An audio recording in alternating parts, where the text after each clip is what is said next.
De un giro a las cosas, inevitablemente. Estados Unidos ha iniciado ataques aéreos contra el Estado Islámico en Siria en represalia por la muerte de 2 soldados de su ejército durante una operación contra esa organización el sábado en territorio sirio. ¿Cuál paz, diría uno, verdad? El ataque incluyó aviones de combate, helicópteros de ataque y salvas de artillería, las cuales embistieron a decenas de presuntos sitios del Estado Islámico.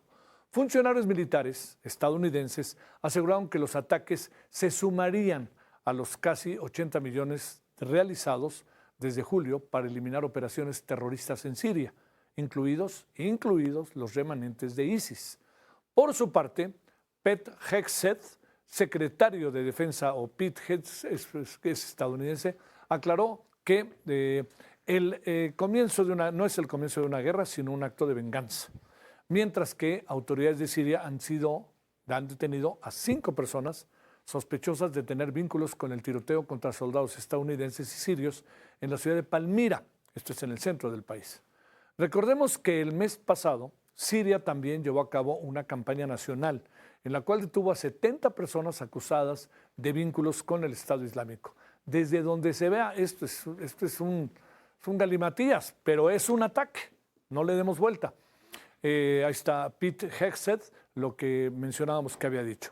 Moisés Garduño, le agradecemos mucho en viernes hablar de estos temas, pero así es esto. Le agradecemos que esté con nosotros. Le recuerdo, él es profesor e investigador de la Facultad de Ciencias Políticas y Sociales de la Universidad Nacional Autónoma de México. Entre sus especialidades está el Medio Oriente. Moisés, gracias por tu tiempo. ¿Cómo te ha ido? Muy buenas noches, más en viernes. ¿Cómo estás? Buenas noches, Javier. Aquí con frío, pero con mucho gusto de estar con ustedes, Javier. Gracias. ¿Qué está pasando ahí con Siria, con los Emiratos Árabes? Dice Trump, lo dijo, ¿no? En su alocución del otro día, paré con 2000 años de guerras y todo esto, ¿no?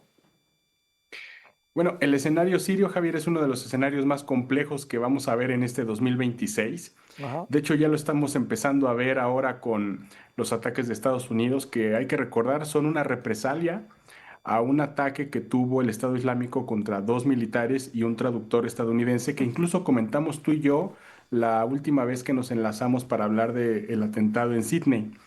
Esta represalia representa sobre todo pues, un intento de Estados Unidos de atraer a Siria a los famosos acuerdos de Abraham que está liderando Estados Unidos con Israel, de alejar prácticamente cualquier amenaza que tenga Ahmed al-Shara, el nuevo presidente sirio, sobre todo considerando que los remanentes del antiguo régimen perteneciente a Bashar al-Assad pues tienen el riesgo de convertirse en células militantes que amenacen al nuevo gobierno y a los intereses de Estados Unidos en la región, particularmente en Siria. Yo pienso, Javier, que estamos viendo una nueva desbasificación de Siria, tal como pasó hace muchos años con Saddam Hussein en Irak, donde cuando vienen las tropas norteamericanas y derrocan a Saddam Hussein, todos los remanentes del ejército, de la inteligencia, de las fuerzas especiales iraquíes se diseminan a lo largo del territorio iraquí en aquellos momentos, alimentando células islamistas radicales como fue el Daesh o también llamado Estado Islámico. Ahora lo estamos viendo también en Siria. Estamos viendo una diseminación de estas fuerzas especiales de Bashar.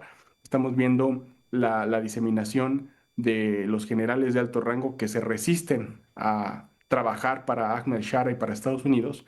Y yo creo que este fenómeno es lo que estamos presenciando, que lleva justo a Estados Unidos a intervenir militarmente, porque Ahmed Shara, el nuevo presidente, no puede controlar el territorio como él quisiera, ¿no? Tiene muchísimas amenazas, muchísimos frentes, empezando por de los remanentes del régimen del Baas de Bashar, pero también el proceso pendiente de desarme de los kurdos en el norte y por supuesto también las amenazas externas, particularmente a las fuerzas armadas pues israelíes que están también controlando 600 kilómetros de territorio sirio hasta que Ahmed Shara se incorpore formalmente a los acuerdos de Abraham, cosa que ya prometió, pero que no ha dado pasos claros hasta el momento, Javier. Yo creo que este es el escenario que estamos viendo, complejo, como tú muy bien dices, pero si lo vemos desde este punto de vista geopolítico, es comprensible ver cómo Trump está jalando cada vez más actores hacia los acuerdos de Abraham y cada vez empujando, criticando y presionando actores contrarios como Irán, como lo fue Hezbollah y todos estos grupos en Palestina que hemos estado analizando a lo largo del año, Javier. Estados Unidos menciona que esto no es el inicio de una guerra, sino un acto de venganza, Moisés. ¿Qué pensar de eso?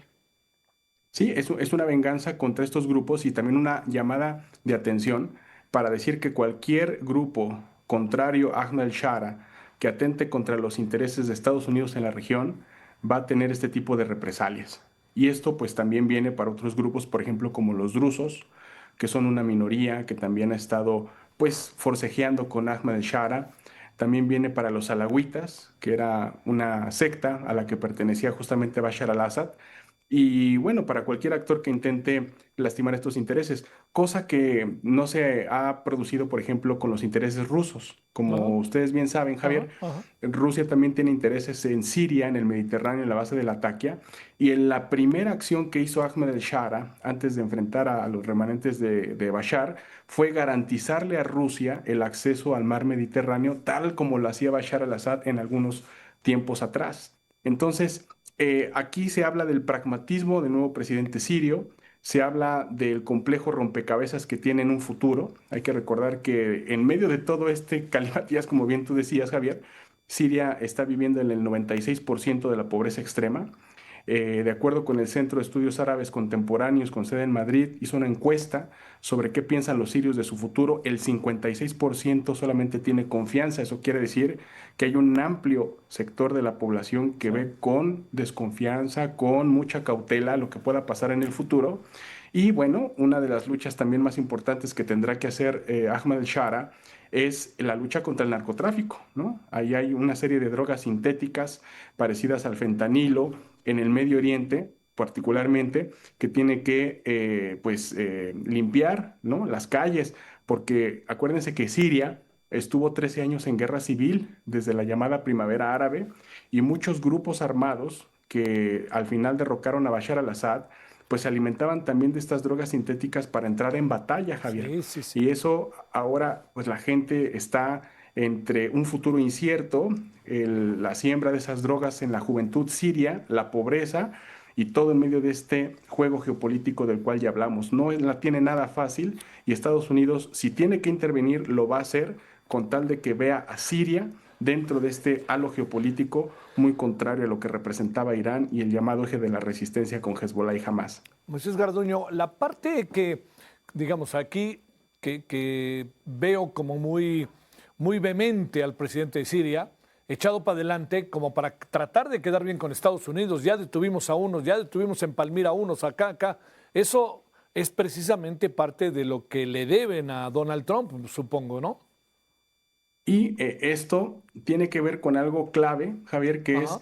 que Donald Trump está prometiendo el levantamiento de sanciones a Siria. Y si conectamos estos dos elementos, es decir, que el hecho de que el 96% de la población en Siria vive en la pobreza y la necesidad que tiene el nuevo presidente de levantar sanciones, es precisamente por esto que está haciendo todo Ahmed Shara y está tratando de ganar el favor de Donald Trump. Hay una ley que se llama la ley César, que es donde Estados Unidos impuso una serie de sanciones a Siria cuando estaba Bashar al-Assad, que tenían que ver con la prohibición, primero, de ayuda al desarrollo, imagínense, esto es algo muy grave, y por supuesto una prohibición de transferencia tecnológica. Entonces, justamente el día de hoy, Ahmed al-Shara ha dado un discurso público ante la Audiencia Nacional en donde agradece públicamente a Donald Trump, Ah, al presidente de Turquía, Erdogan, y también a los líderes cataríes de ayudar al levantamiento de sanciones para mejorar la economía de Siria, que es punto clave para ganar la legitimidad popular que necesita el presidente hacia un futuro incierto.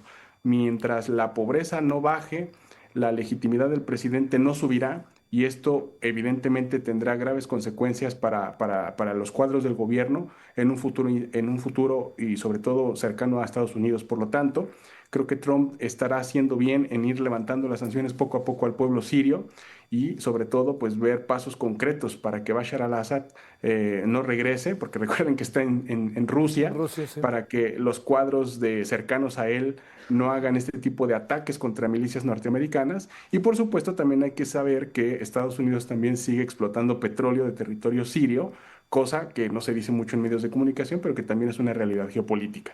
Oye, pensaba también en que aquí inevitablemente se repiten las fórmulas, ¿no? Como pasó en Irak, cuando trató Estados Unidos de poner, dijo, ustedes decidan, ¿no? Pero pues ya llevaba el plan con maña, cómo pasó en Afganistán. Híjole, te lo planteo, ¿eh? ¿Cómo pudiera eventualmente pasar en Venezuela, ¿no? Y cómo pasa en Siria. Sí, y aquí el punto, digamos, excepcional, por decirlo de alguna manera, es que Ahmad al-Shara pertenecía a un grupo islamista militante, conocido como Hayat Tahrir al-Sham o también conocido como el Frente al-Nusra, que era a su vez un gran aliado del Estado Islámico. Claro. Entonces, ahora ese presidente, o este personaje que era islamista en tiempos de resistencia, ahora convertido en presidente, pues tiene que recortarse la barba, vestirse de traje, tener un perfil mucho más cercano a los estándares occidentales, Ujú. sobre todo garantizar que no se le aísle internacionalmente, como en algún momento se creyó que podía pasar, y esto implica, pues, dejar de ser un islamista militante con ese discurso religioso con el que llegó al poder para ahora convertirse en un demócrata, que es lo que dice ser Ahmed al-Shara, considerando que este presidente no ganó el puesto por elección popular, sino que ganó por medio del encabezamiento de un golpe de Estado que le llevó al poder, expulsando literalmente a Bashar al-Assad y a sus cuadros, con lo que ahora está pendiente el proceso electoral en Siria. Además, hay algo positivo, Javier, además de esto, podría parecer un oxímoron, pero a pesar de todas este pasado que tiene el Yulani o Ahmed al-Shara, también hay que decir que este mismo presidente le ha dado a los comités locales la posibilidad de escoger 140 escaños de 210 posibles en la nueva Asamblea Ah, Nacional. mira. Eso quiere decir que el presidente solamente está escogiendo un tercio del total de los diputados y que le está dejando a la sociedad civil, intelectuales, académicos, activistas, escoger al resto, a los dos tercios que siguen, como una muestra de buena voluntad, no para el mundo, sino para el pueblo sirio, que eso es muy importante y que es un actor que también juega. Por eso, el equilibrio que haya entre la legitimidad interna, la apertura, la libertad de expresión, y la capacidad de juego político para muchos actores dentro de Siria y la forma en la que Ahmed al-Shara equilibre los poderes geopolíticos mencionados anteriormente, ahí estará la clave para ver el futuro de una Siria diferente a la de Bashar al-Assad. No sé si mejor o peor, pero sí Pero diferente. súper diferente. Oye, déjame nomás hacer ahora sí que punto y seguido, ¿no? Terminar aquí con este tema y preguntarte, mañana se cumple una semana del ataque allá en Bondi, en la playa en Sydney. Digo, está como a 20 minutos del centro, 25 minutos del centro de Sydney. Eh, y se han dicho muchas cosas al respecto. A una semana, ¿qué ves de lo que ha pasado? Porque da la impresión, Moisés, que de repente el asunto pasó al segundo plano, ¿eh? O sea, entiendo que para Australia es un drama y han pasado cosas, en fin, pero da la impresión de que fuera de Australia o de Sydney, quizás habrá que ver qué dicen en Canberra o en Melbourne, ¿no? Pero fuera de ahí parece que el asunto ya es segundo paso, ¿no? Sí, pero tenemos que recordar que una de las políticas centrales de Trump será la llamada lucha contra el narcoterrorismo. Y aunque el ataque a Sydney ha sido ahora, transferido a otro nivel en términos de audiencia pública internacional, Sí, es cierto que el discurso del combate contra el terrorismo va a ser el guión que esté dándole la pauta de acción al gobierno de Donald Trump, porque hay que recordar que tiene elecciones intermedias en noviembre del 2027, del 2026. Entonces, de aquí a un año, en las elecciones intermedias, Donald Trump tiene que ofrecerle al electorado estadounidense la mayor cantidad de triunfos políticos que se necesiten o que claro. pueda darles. Porque si no hay este combate eficaz contra el terrorismo, si hay amenazas contra Venezuela y no hay un cambio de régimen o por lo menos un gobierno de transición o elecciones nuevamente o algo que le haga pensar al electorado norteamericano que Trump está haciendo el trabajo, esto puede tener repercusiones políticas para el propio Trump dentro de Estados Unidos Sí, y que todos los países que estamos siendo presionados por Donald Trump tengamos un respiro, ¿cierto? Porque sí, claro. vaya que... Pero si Donald Trump y los republicanos ganan las elecciones intermedias el otro año, la presión que sufre México, Venezuela, Siria, cualquier otro país, incluso aliados como Canadá o Australia, va a ser mayor. Ujú. Y esto va a poner en aprietos a muchos gobiernos que no han podido satisfacer las necesidades que pide Donald Trump, o por lo menos que estamos presionados entre aranceles, entre acuerdos de agua o entre algunos luchas contra el narcotráfico de manera más directa.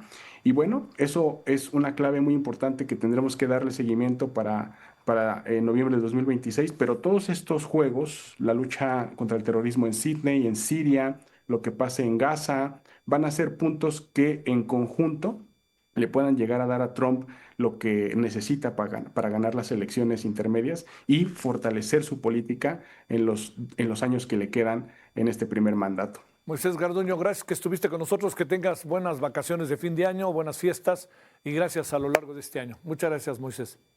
Muchas gracias, Javier. Igualmente un abrazo para ti, para sus seres queridos y para la audiencia que nos acompaña en esta emisión. Muchas gracias y buenas noches. Gracias de nuevo.